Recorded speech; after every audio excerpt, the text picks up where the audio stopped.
Mark Grayson isn't the only superhero. I'm Horny Man! Because you know I have horns. Get it? Oh, forget it.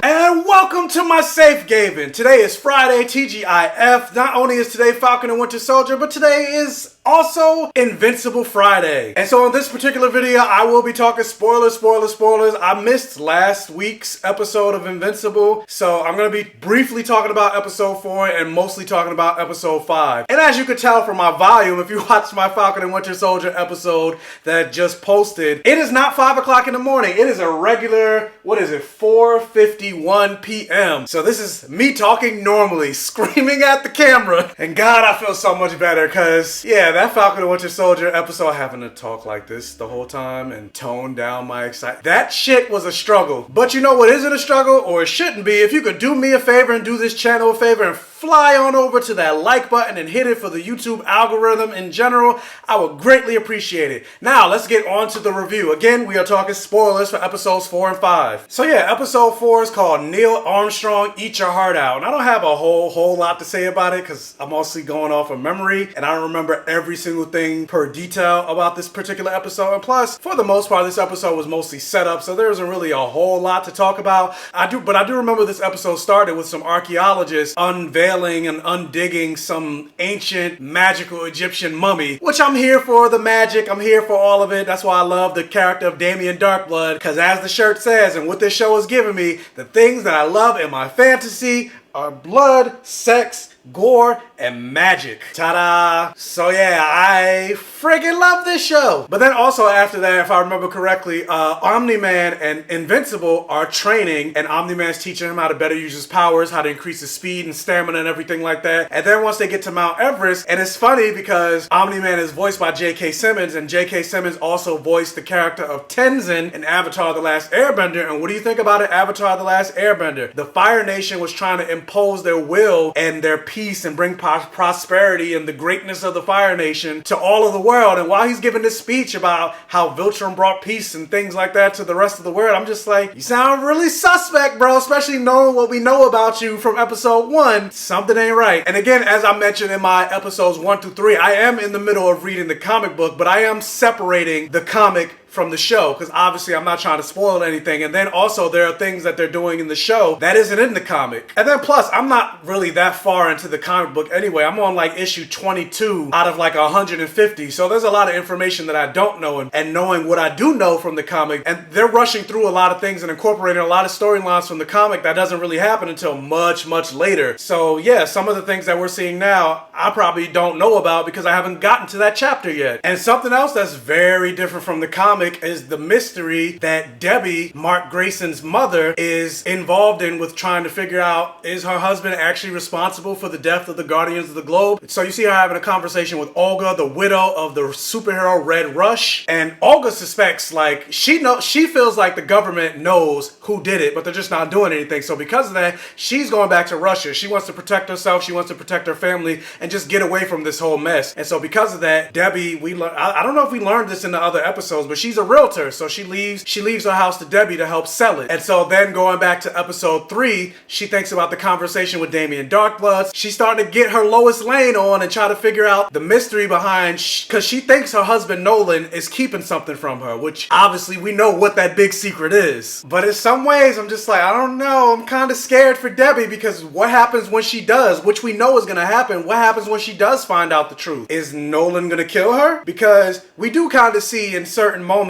that he does seem to be conflicted about what he thinks he should do, and then now he has this family, because it almost kind of seems like in a lot of his dialogue that he wasn't expecting to have a wife, he wasn't expecting to have a kid, and so yeah, now he's conflicted. So if she does find out the truth, will he kill his wife? I don't know. I'm kind of scared. Again, this is a property created by Robert Kirkman, creator of The Walking Dead, and for the most part, you know, nobody in The Walking Dead was safe. So is Debbie safe? I hope so. And then also what I remember from this episode is Mark Grayson trying to navigate being a superhero and being in this newfound relationship with Amber and constantly being late to meetings or canceling things. It's very Peter Parker-esque with like his relationships with like Mary Jane, Gwen Stacy, Betty Brant, etc. And naturally so, Amber's getting frustrated because, yeah, it seems like he's more occupied with other things than he is with her. And because she doesn't know the truth, she thinks maybe he's not really that into her. And there's some overlap with that dynamic in episode 5. But then we get to the main crux of this episode where Mark has to go on a secret mission to Mars with a bunch of astronauts. And his sole job is to keep them safe. And he's not supposed to let them know that he's there. And the whole time that he was in space, and then when they were talking about how it's a 2-week mission and things like that, and his mother packed him one sandwich, I was just like, as he was on the ship and you saw him falling asleep and things like that, I was like, granted, I understand he's an alien, but I think he still uses the bathroom. I'm like, how is he taking a shit and a piss during this whole time while he's in space and in this spacesuit? I was like, what is he doing? Just shitting out in space? Like, how does that work? And I didn't see him have any toilet paper or anything like that. So I was just like, is he wiping it with his hand? Like, how does this work? And then when you saw when he tried to eat the sandwich, which is from the comic, the sandwich just basically disintegrated more or less in space. So I'm like, so for that whole 2-week time, did he just not eat or drink any type of water? I mean, I guess being half Viltrumite, he doesn't need that much sustenance. I don't know how alien physiology works. But when Mark finally got to Mars, I'm like, bro, you had one job, one mission. Soon as he gets there, like you saw him sleeping on the ship, and then soon as he gets to Mars, he goes right back to sleep. And so because he wasn't watching the astronauts, which was his mission, they end up getting kidnapped by the Martian Man's people, a bunch of Martians. And you basically find out they're gonna execute them because there's this nefarious force that looks like the starfish from DC Comics, Starro. They basically have the power to possess people, but for whatever reason, because of Martian physiology, they can't possess the Martians. But if they come into contact and possess one being, they have the power to like wipe out the entire race of Martians. And so they can't take any chances, so they try to kill the humans. And so thankfully, Mark's able to get them out and escape and return back to Earth, and all is back to normal. Or so we think. We find out that one of the Martians ended up replacing one of the astronauts, and now he's on Earth living that life. And that astronaut that was left behind has now been possessed by the Starro creature and seemingly destroyed all the Martians. But I'm like, was that intentional? Did that Martian make a deal with one of the Starro fish? Like, how does all that work? We know it's going to come into play a little bit later, and Mark's now going to have to deal with this new alien race of Starro fish things. But then also something else that's going to have some huge ramifications later on, Damien Darkblood, the combination between John Constantine and Etrigan the Demon, he's getting too close to finding out what's happening to Omni-Man. I mean, he basically knows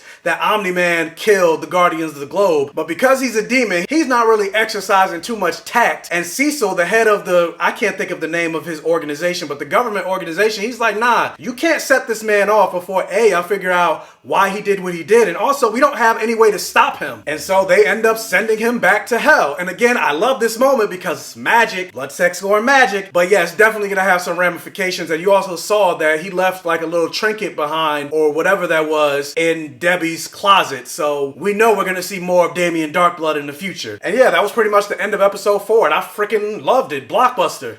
But on to episode 5. Episode 5 is called That Actually Hurt. And bruh, this episode, talk about blood, sex, gore, magic. Not so much the sex or the magic, but the blood and the gore, like, bruh. But then also with this episode, you find out why Robot ended up breaking the Marlowe twins out of prison. And you saw from episode 4, which I forgot to mention, that Robot ends up stealing blood from Rexplode, and then he goes to the Marlowe twins wanting to, I guess, make a body using Rexplode's blood. And I'm just like, what is going on with that? And then also, you think about what he said in his conversation with Monster Girl, and he seems to be very attached to the character of Monster Girl. And he had a conversation with her basically saying, like, when people look at him, they see one thing, but the reality is something completely different. So I'm like, did he used to be human, and now he's stuck in this robot body, and now he's trying to get back to getting a human body again? What is going on? It's almost very Ultron-y and trying to make another body, or at least that's what I'm assuming, because I'm like, why else is he trying to make another body? Or is the body perhaps from Monster Girl? Because she did mention every time she transforms, she gets younger and younger and younger, and he seems to be very attached to her. So I'm like, yeah, I don't know what's going on with that. But then also, you get a little bit more backstory and an explanation to Adam Eve's powers. And granted, it makes sense because of her name, Adam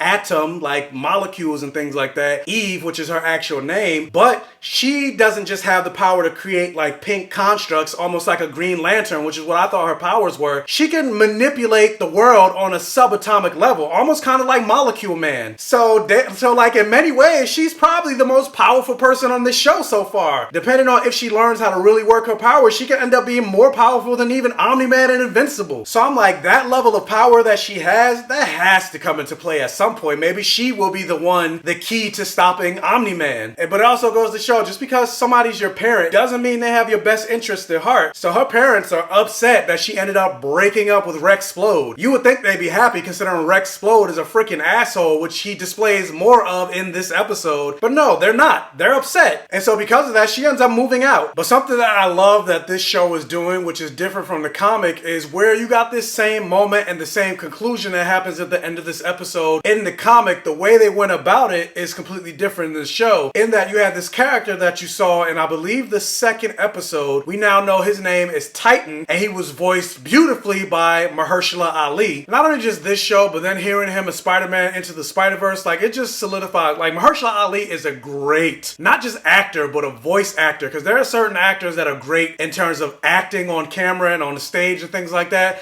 but in terms of being voice actors, it doesn't necessarily translate. Like, I think of the trailer that dropped on Netflix with Lakeith Stanfield as the main character and Yasuki, I think this is called. And I'm like, yeah, I'm not really feeling his vocal performance. And he's a great actor. But I was definitely feeling Mahershala Ali. And what I was saying is, in the comics, you don't really get the connection that you get with this character in terms of like his family life and seeing his wife and kid and his daughter being sick and the community center and all of that stuff. You don't get that backstory in the comic. You just get him going to Invincible for help and wanting to take out his boss, Machine Man, but you don't find out why. And so I really like that difference. And I do like the level of world building that they're doing in this particular episode, where you're learning about the underbelly of the criminal organizations within this world, and it's not always about the big fights that you see Omni-Man and the Guardians of the Globe fighting, but there's also more of the street level heroes, almost like in a Marvel or DC type of way, where you got the Batmans, your Daredevils, your Moon Knights, your Punishers, your Luke Cages, your Iron Fists, your Nightwings, and things like that. And so I like seeing that level of world building in this. And so we see Invincible helping out Titan, trying to get him from out of debt from owing Machine Head. But yeah, the most notable thing about this episode that we could just skip to is the battle between him and this character known as Battle Beast. And not even just Invincible, but the entire new incarnation of the Guardians of the Globe. Like, not just Battle Beast, but all these enemies that went up against them, basically the Sinister Six. They pretty much fucked up that entire team. But really, all of them weren't even needed, because Battle Beast was by himself a beast. And really, outside of Omni-Man, we haven't seen anybody with that level of strength so far in this show. And so even though I know Battle Beast ended up leaving, I know that character's not done. I know he's gonna come back at some point. And I see a lot of people that have read the comic really hyped that that character showed up. So I know he plays a much bigger role, but I'm not there yet in the comic. I only read when he first showed up. And even what they did in the comic and versus what they did in the show, it's way more graphic in the show than what they did in the comic. In the comic, he kind of just one-punch man Invincible, and Invincible was just out. But in this, nah, everybody got brutalized. And I love, again, blood, sex, gore, magic. I loved it. But one thing I will say is like convenient superhero stuff, because they didn't do this in the comic, where Battle Beast kind of like damn near, I don't know if Monster Girl's dead, because he basically ripped her face off. But once that happened, all of a sudden the Guardians of the Globe were like, or more so Rexplode was like, oh, you done fucked up now. And now all of a sudden they're great at teamwork, and they're able to overcome these Sinister Six type characters in a way that they weren't able to do before. And I was just like, okay, plot. They gotta win because, you know, they're superheroes. But I was just like, considering they've never worked together coherently, now all of a sudden they're able to work together. I was like, all right, it's a little unrealistic, but it's superheroes. But I am curious of what Omni-Man's motivation is, because he saw that his son almost got killed. And Mark looked up in the air and he saw his father there, but his father didn't do anything. Like, why didn't he intervene? That's something I don't know, because in the comic, when this moment happened, Omni-Man didn't see it. He wasn't around to see it. So the fact that he was just watching his son damn near get murdered, knowing that he has plans for his son, what's Omni-Man's endgame? That's really what I'm trying to figure out. And I guess we're all trying to figure that out. But either way, I freaking love this episode. I'm gonna watch it again, shoot. But the question is, that's pretty much all I gotta say. I mean, I would give this episode, both episodes, I would give them a blockbuster. But the question is, what did you guys think about these last two episodes, episodes 4 and 5? Did you like them? Did you love them? Did you hate them? Did you think it's okay? What do you think about this show overall? Let me know down in the comment section below. Also, have you read the comic? Do you plan on reading the comic after the show is over? Let me know about that too. Also, if you can, hit that thumbs up button and like this video to really help out the channel. And if this is one of your first time watching one of my videos, please check out the other videos on my channel. And if you like what you see, please subscribe for more and hit that bell notification button so you're alerted every single time I post a new video. And tell your friends, families, and neighbors about my channel to help me continue to grow. And as always, I will catch you guys next time.